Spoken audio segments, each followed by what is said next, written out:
अन्तमा र सल्यान प्रवास सेवा समाजलाई धन्यवाद र बिदा हुन चाहन्छु। ल पूजनीय आमा बुवा र बाजेमा साथ धन्यवाद सबैसी नातिको तर्फबाट र म यहाँ आएर नै छु, हजुरहरू पनि त्यहाँ आएर नै हुनुहोला भन्ने म पूर्ण विश्वास साथ बसिरहेको छु र मेरो लागि कुनै चिन्ता पनि नलिनु। म यहाँ जस्तो तसो भए पनि दिनहरू बिताइरहेको छु, हजुरहरूले पनि राम्रोसँग दिनहरू बिताउनु र अनि घरमा रहनुभएका सम्पूर्ण साथीहरू सहित मलाई यहाँ नगरेले भनेर चिन्ने सम्पूर्ण साथीहरूलाई लाखौँ लाख शुभकामना दिन चाहन्छु।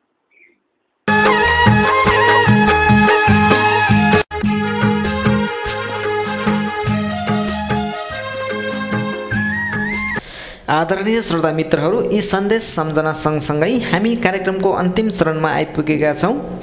कार्यक्रमको निर्धारित समय सकिन थालेको छ।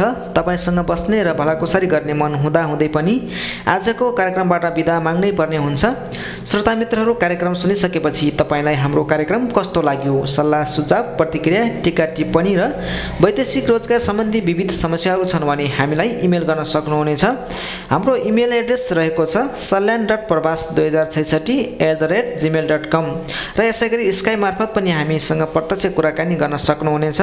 हाम्रो स्काइप आइडी रहेको छ salyan.prabhas र यसलाई एड गरेर हामीसँग प्रत्यक्ष कुराकानी र विदेशमा रहनुभएका श्रोता मित्रहरूले आफ्नो सन्देश पनि टिपाउन सक्नुहुन्छ। र आउँदो कार्यक्रमको श्रृङ्खलामा पनि विदेशमा रहनुभएका तपाईँका आफन्तजनहरूका सन्देश, सम्झना, अनुभव र मिठा मिठा गीत सङ्गीतको साथमा उपस्थित हुने नै छौँ।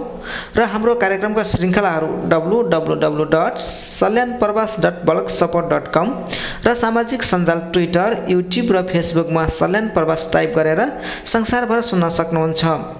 र यसै गरी रेडियो राप्ती एफएम 104.8 मेगाहर्जमा हरेक साताको आइतबार बिहान 9:15 देखि 9:45 बजेसम्म र यही कार्यक्रम रेडियो शारदा एफएम 99.2 मेगाहर्जमा हरेक साताको मङ्गलबार बिहान 8:30 देखि 9 बजेसम्म सुन्न सक्नुहुनेछ। र यति बेलासम्म कार्यक्रम सुनेर हामीलाई साथ दिनुभयो तपाईँ सम्पूर्ण श्रोता मित्रहरूलाई धेरैभन्दा धेरै धन्यवाद। र यति बेलासम्म मेरो आवाज तपाईँको रेडियो सेटसम्म पुर्याउन सहयोग गर्ने प्राविधिक सहयात्री भरतदेव कोडा र गोपाल शर्मालाई धेरैभन्दा धेरै धन्यवाद दिँदै मलेसियाको जोरबारदेखि कार्यक्रम संयोजक पोषण परिवारसँगै आजको कार्यक्रमको यात्राभरको साथी म कार्यक्रम प्रस्तुता शान्ति पौली अर्को श्रृङ्खलासम्मको लागि बिदा हुने अनुमति चाहन्छु। हवस् त, नमस्ते। तपाईँको साता शुभ बितोस्।